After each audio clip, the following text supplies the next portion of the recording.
hello everyone, and welcome to another episode of Please Welcome, the show that brings you face-to-face with notable figures in our community. My name is Kitty Hart, and I am thrilled to have you join us for this live broadcast on LinkedIn. Don't forget, you can visit us every month right here on LinkedIn. So here at Heroic Productions and on Please Welcome, we believe that everyone has a story worth sharing. And each month we spotlight someone who has made a significant impact in their field, someone whose work and insights can inspire us all, people who have really, really interesting stories to share. And today's guest does exactly that. By connecting with these remarkable individuals, we aim to foster a sense of community. We hope that we are able to ignite conversations and provide you with really valuable takeaways that you can apply to your own life, that can inspire you and that can inspire your own professional journeys.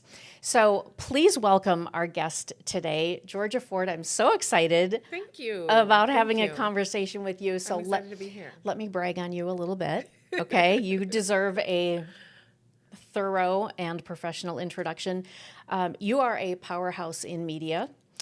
You are a two-time Emmy award-winning producer and television correspondent, transforming narratives with visual stories, a lot about race and culture that foster equity. Yeah. We're going to talk about that today. You are a Minnesota native. Yes. You went to St. Thomas, one of our hometown colleges here. And you have had over a decade of broadcast experience from public radio, government television, and national commercial broadcasting. You are the proud mother of three girls. Yes. My little sweeties. Little sweeties. Awesome. And sometimes little terrors. You are married to Sir Fort. Yes. Professional boxer and boxing gym owner. Such a cool background. So we're excited to talk with you today. And just yesterday, right? Some more accolades I'll find out tonight. Oh, okay. Yes, okay. Nominated for Journalist of the Year by the Minnesota Society of Professional Journalists, which is a huge honor. I used to serve on their board, and so I'm elated, but we won't find out until tonight whether or not I win. But I'm nominated. So. Okay, well, congratulations on the nomination, and we will be tuned in to that tonight. All right, so I always like to start with a little bit. Let's go back further. So I've just given your most recent background, but you grew up here in Minnesota. What led you to St. Thomas? Well, I really loved the school colors. I wish it was something deeper than that, but I really loved the shoe colors, or the colors that matched with some shoes I had. And I mean, it's just a great, awesome. It's a great school. They're very well known for their ethics. Mm-hmm. And so advisors that I had were pushing me to think a little bit deeper than just the school colors. Okay, that's good. And my mom, she went to Metro State, so I was considering Metro State. Okay. Also, I had a full ride to U of M, but I've never been the person who does what the crowd does or goes with the crowd. And so all of my friends, everyone from my high school was going to the U of M. And I did not want to go there. I wanted to kind of be on my own track and be somewhere where I could focus. And St. Thomas ended up being the best option for me to do that. Now, as I reflect, after having to pay back all those student loans, kind of wish I would have just done what everybody else did and took that full ride to the U. Yep. But, you know, you live and you learn. Yes, definitely. So you've become a journalist. When you went to college, did you know that was what you wanted to do? Absolutely not. No. Okay. I always tell people, I'm like, you know, there's not one kid in kindergarten who, when asked, what do you want to be when they grow up, says, I want to be an independent journalist. It's just, you know, firefighter, maybe, police officer, doctor, but no one's saying independent journalist, right? Yeah. For me, I kind of stumbled into journalism by way of broadcasting via radio, getting bored with that medium, but still wanting to tell stories that matter, wanting to utilize media as a vehicle to drive change. Okay. And so for me, I did radio for about 7 or 8 years. and then was like, okay, I need something else. And news, journalism, television ended up being that next step for me. Okay. So what was your major in college? Business. Business. Okay. Yeah. Note to all of the grads out there. Right? You don't necessarily have to know exactly what Yep. you want to do when you graduate. I feel like so many young people that we talk to today are, just feel lost. I don't know what I want to do. I want to land my dream job. Yeah, yeah. Well, it's interesting. My first declared major was broadcast journalism. Okay. And I got discouraged just being, a biracial Black woman in Minnesota, where the folks who came before me who had studied that did not have success in finding jobs in their career field. Okay. And so for me, I was encouraged to broaden my major, something that would be applicable to a lot of things. And when you think about business, everything's a business, Right. Yes. So I declared my major as business, and then through that started to dream about what it could be like to own my own radio station. Okay. And through that ideation, I ended up landing an internship at a radio station, starting a show at the campus radio station. And then, now you fast forward and I own my own media company. So it actually did pay off to have that business degree. I feel like has really helped set me apart and push me forward on the pathway of entrepreneurship. Sure. But also having worked in the field and having that day-to-day experience working in other media companies has really been insightful as well. Yeah. This is a very good foundation for sure. I want to make sure that we mention we are live right now on LinkedIn, LinkedIn, Facebook, and YouTube. So if you are watching and if you have questions for Georgia, please drop them in comments, and we will try to get those in front of her. So let's talk about Black Press. You created Black Press in February of 2021. Actually, we started Black Press in 2020. Okay. And, I always tell people it's definitely not the ideal time to start a company, right? In the middle of a pandemic, being in the epicenter of this global uprising, it was a very interesting time to launch a company, but we were really responding to a need. Okay. And when you reflect back at that moment, there was so much that was happening here in Minnesota that really was being watched internationally. And so as a person who has,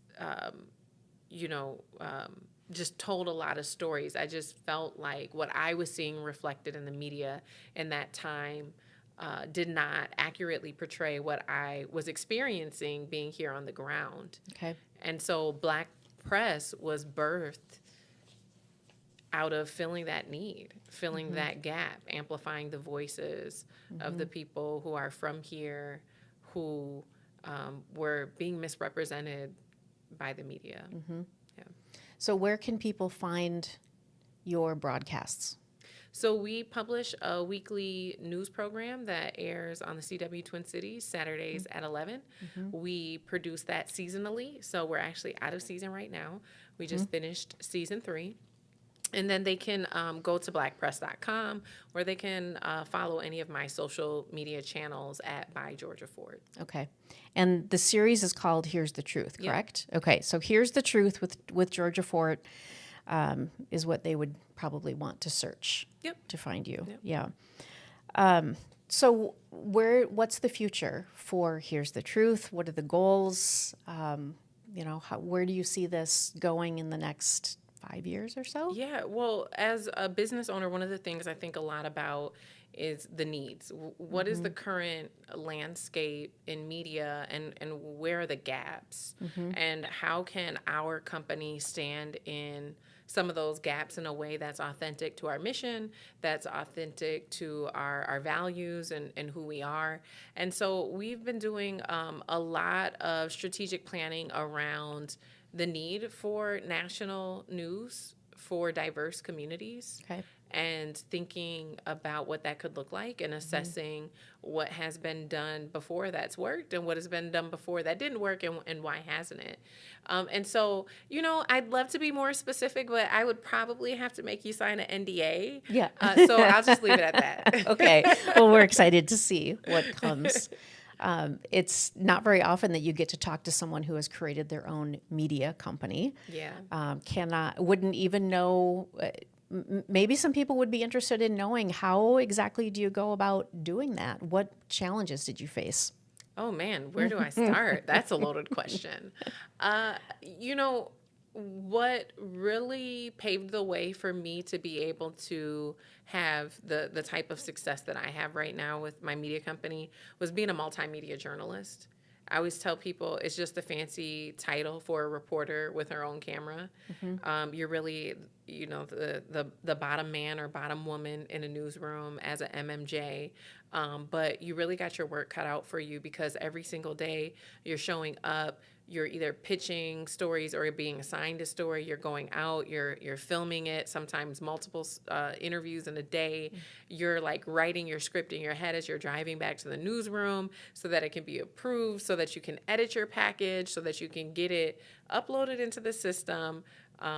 Load up your live gear, drive to where your live shot is, set up your live shot, call in through your IFB back to producers and be live at 5:00 on the dot, or you'll be fired if you miss your slot and you're late. Yep. And you do that every single day.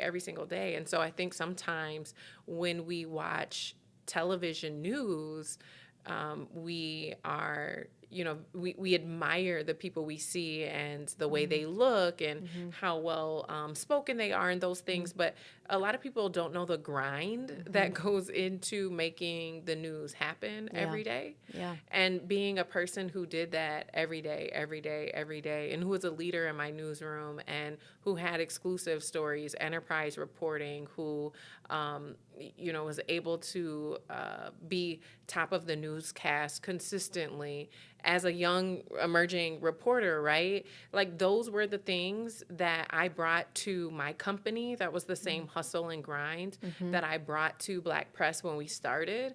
And I don't think people ever saw an independent journalist take that approach to media, to telling stories. Like we're used to seeing that from news companies, but we're not really used to seeing that level of output from an independent media source and quality. Yes. Right. Okay. And so for me, that is a similar model there. And then with the live streaming, integrating these different tools that social media has afforded us, right? The reality is we live in a time where a lot of people aren't watching linear television anymore. You can get the news how you want it, where you want it, when you want it, just on your phone. Yeah. And so for companies like ours, that's created a huge opportunity to come in and offer alternatives that, quite frankly, land better with communities of color. Yes.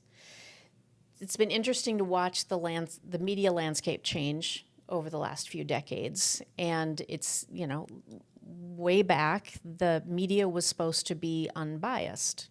We could watch whatever and there are very few networks that we could watch to get our news. And it seems like they have become, they've gone in specific directions. So your mission is to provide the truth, right? Here's the truth. Yep. How hard is that? I think it's easy. I think that for That's great. us, right? And the thing that we have to start to deprogram ourselves from is this assumption that being unbiased is better. I mean, I think there's times, and we have a lot of examples of when it's highly problematic that people are exerting their opinions as though they're facts, right? If you're going to state your opinion, like just be clear about it. Don't call it news. right? Yes. But let's also be honest that objectivity, being quote unquote unbiased, has not really served Black and brown communities. And why are we okay with people being unbiased about violence against children? When you think about mass school shootings, should we be neutral about that? You know? Yeah. And so we have to start to interrogate these rules, these systems, these policies that have created harm in our communities, that have perpetuated a culture of violence and harm and untruthfulness, Yes. and start to say it's okay to have a bias where it makes sense. And so I think also having that type of approach to news and journalism, going back to what I said earlier, is what helps us land better in Black and brown communities, because for so long, objectivity and being unbiased has not served us. It's actually contributed to a lot of the inequities, a lot Yes. of the narratives that criminalize and dehumanize our loved ones. Yes. Thank you. Beautiful answer. Beautiful insight. Love what you're doing. So you spoke at an event where one of my colleagues was attending. And again, a shout out to McKenna, who's our producer, who's sitting behind the camera today. McKenna came back and was raving about your story and what you're talking about. So I want to talk a little bit about some of the statistics around diversity, equity, and inclusion. And this is something, thankfully, gratefully, we are hearing more about. People are shining a brighter light on it. And it needs to continue. We need to continue to make sure that everyone understands some of these statistics that are out there today so that we can be better about them. Can you share some that are most meaningful to you? Yeah. And I'm so glad that you put that out there as a call, that this needs to continue, finding solutions, creating more equitable systems, because we're actually seeing a lot of resistance to the diversity work that's happening in our country. We're seeing a direct attack, honestly, when you look at the lawsuit that's been filed against the Fearless Fund in Atlanta, Georgia, which was a group of Black women who came together and said, we're going to create a funding source, access to capital for Black women to eliminate some of these disparities. They're now being sued. And so Okay. you asked about statistics. As a woman who owns her own business, as a biracial Black woman who owns her own business, I live in a stark reality where only less than 1%, and I think it's less than 0.06% of venture capital go to entrepreneurs like me. And so Wow. when you think about Silicon Valley and you think about these tech startups and the millions, if not billions of dollars that they're getting in venture capital to be able to pursue their dreams, to be able to innovate and scale the solution for, you fill in the blank about what problem they're solving, right? They're getting a chance. People are betting on them. People are not betting on people who look like me, no matter what the performance says, no matter what the profit margins are, no matter if we're saying, hey, I got the cure for cancer. People are not investing in our businesses. Less than 1% of venture capital goes to entrepreneurs like me. And in fact, the women who have stepped up and said, we're going to solve that, they're now facing professional and personal consequence for saying that they want to lead in the work to be able to dismantle that disparity. And so I think that it's a very interesting time that we live in, where we have so many people in the past 4 years who have claimed to be champions of racial equity and inclusion. And we have so many allies who have stepped up and said, we do want to see this thing change. And yet and still the folks who are on the forefront of making those changes are facing so much backlash. We're not there. I know 4 Yeah. years is a long time, but we're not there. We still have a long way to go, especially if everyone is going to stand by and watch the progress that's been made be scaled back one initiative at a time. Yes. So talking about it is where it starts, but what are the actions? What can people be doing? I think people should reflect on what they committed to doing in 2020 and 2021.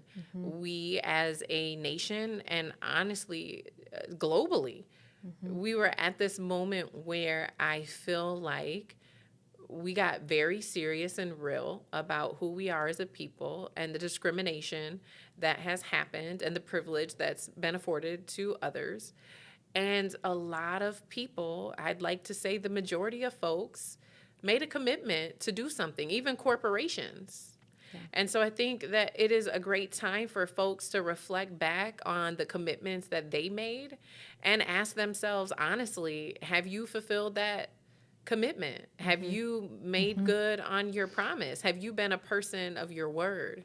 And if the answer is no, what do you need to do to be able to be re-inspired to recommit to that? Because the work has to be done. And maybe if you have fulfilled your commitment, I think it's time to ask yourselves what else can be done, because there's certainly still more work to do. Yes.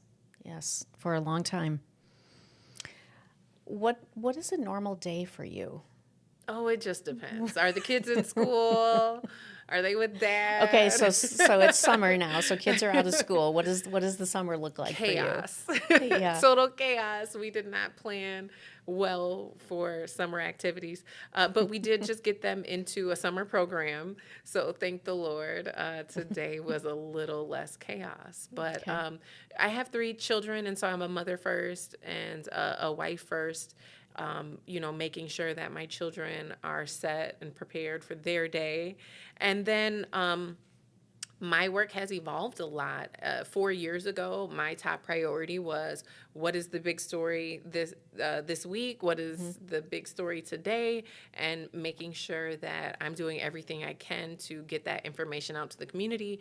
And now being in a position where I'm leading a nonprofit organization as well as growing my business, there's a lot of more media executive work that falls on my plate. And so every day is just kind of a juggle. I'm juggling all these different balls, trying not to drop the important ones. Yeah. But most importantly, prioritizing self-care.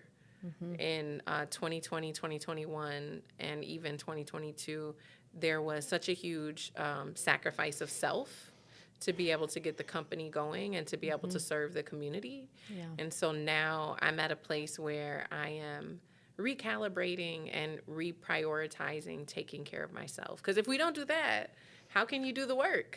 That's right. I mean, there's a reason why when you're on an airplane and they give you the safety, they say, put yours on first. Yep. Right? You have to be 100% to be able to do what you do. So you said family, your husband, your kids, they come first. Certainly being a mother of girls influences what you do and why you do it. Yeah. I think back to a time before I was married, and it was just me and my oldest daughter. She's now 16. I was at that time a single mom and pursuing my dream of broadcasting and, trying to figure things out as a person in their early 20s. And I'd moved away to a state where I knew no one, and so it was just she and I. And there became a time where I was working as a radio personality at a hip-hop radio station, and people from Minnesota would come to the state where I was living, and they'd call and say, hey, I'm in town. Where's the party at? What club night is popping tonight? And here I am, this single mom, and it's Friday, and I'm queuing up a Disney movie, know? Yep. And so I just felt so disconnected from this public persona that had kind of been created because of the type of work I had done early on in my career. And really just feeling convicted about how that would influence her, and so I think that was the beginning of me thinking about what else could I do to continue working in media, continue telling the stories. And that was really the beginning of the transition into journalism, just thinking about my daughter and what type of role model and example I really wanted to set for her. And others who are looking to go into this field. There are so many just incredibly difficult and super important jobs: teachers, medical professionals, and journalists. I would think that it has become a more difficult job Yeah. with the technology that we have and just the way that media has evolved. What sort of advice would you give to someone who wants to go into journalism? I would tell people to ask themselves why. This is a career that requires you to be in it for the right reason. There's a lot of people who get into television news specifically for the vanity of being on Seems like a the glamorous news. role. Not when rubber bullets are flying by. Yeah. Not when you're the first to respond to a triple homicide. In a lot of ways, journalists are first responders. You're meeting people on either their best day or their worst. And to be able to hold space for that and not perform your job in a way that is exploitative or extractive, there is, it requires a true gentleness, requires empathy, it requires deep consideration and tactfulness. Because yes, you're there to do a job, but at the end of the day, you're capturing a moment in someone's life, and it will impact them, whether you do a great job or whether you do a terrible job. And so young people who want to do this work, we need storytellers, we need people who want to do this work, but I just always encourage people to ask themselves why. And whatever that why is, that's your anchor. That's going to be the thing when you want to quit and when it's a tough day and when it's a story that hits close to home. When you have that anchor, that's going to be your guiding light that helps you navigate through that adversity. Yes. You're so young. It's sometimes the question of what do you want your legacy to be. I'm guessing that can be a hard question to answer for someone who's so young and has so much of their career in front of them, and you have so much to do. But how would you answer that question? Do you think about that? Well, I'm flattered that you call me young. I'm thinking about how many gray hairs I counted this morning. Getting up there. When I think about legacy, when my career started to become visible in this region, my commitment was to change the narrative. And I really feel like that's the legacy. When you look at the way in which media historically has been used to impact specifically Black Americans, there's not a lot of work that's being done around media reform and narrative justice. There is not a lot of people who want to look back. And there's a fascinating study that was done by, I believe it's Howard University, called Printing Hate, that examined the role of newspapers in the 20s and the 30s and how they were used to incite lynchings. There's not been a reckoning for that. And so the reform that needs to happen in media is deep and it's essential. And that is the legacy that I want to leave as a journalist, as someone who has been passionate about telling stories of my community. I cannot just publish the stories and turn a blind eye to the system that continues to perpetuate these inequities. And so while I have shown that there are alternative ways to do this work, I'm also shining a light on a system that continues to harm communities of color. And so I would hope that after being dedicated to doing this work in 20 and 30 years, that we can have some policies within media that are more equitable for communities of color, that we can have programs that reflect diverse communities, that mainstream can look like the community that I serve, you know? And so that it's all of those things. It's the push for media reform, and it's, you know, I dream of a world, a time where I'll turn on the news and the first time I see a black face is in a mugshot. We still live in that world. Yeah. We, even after George Floyd, we still live in a world where I can turn on the news and someone's killed by the police, and they're talking about their criminal past, which is totally isolated from an incident occurred. And so there's all of these things that, as I consume media and analyze it, I still see today. And so I would hope, after doing this work for 20 and 30 years and running my mouth on platforms like this, like someone will listen. And we're seeing progress. We've seen local outlets, after having conversations or reporting on how they're inequitable, we've seen them make changes. I've had the opportunity to sit on panels with other media executives where we can talk about these things. And so I'm hopeful that things are progressing, but I'm not letting up, because there is a lot of work to do. And if we're being honest, I don't think we're close to the finish line. Yeah. Yeah, wouldn't it be nice for, why would you have to be introduced as a biracial journalist? Yeah. You're a journalist. Yeah. It's like when I see, you know, a female CEO. Just a CEO. That's right. Long ways to go. Yeah. Long ways to go. We could talk forever. Yes. I know. We only got to maybe a small handful of our questions, but such a pleasure. Likewise. We are excited to support you as you. you continue to go, and please do let us know how we can help to continue to raise these topics, and do our part. So for those of you who are tuning in, if you've been following Please Welcome for long enough, you know that.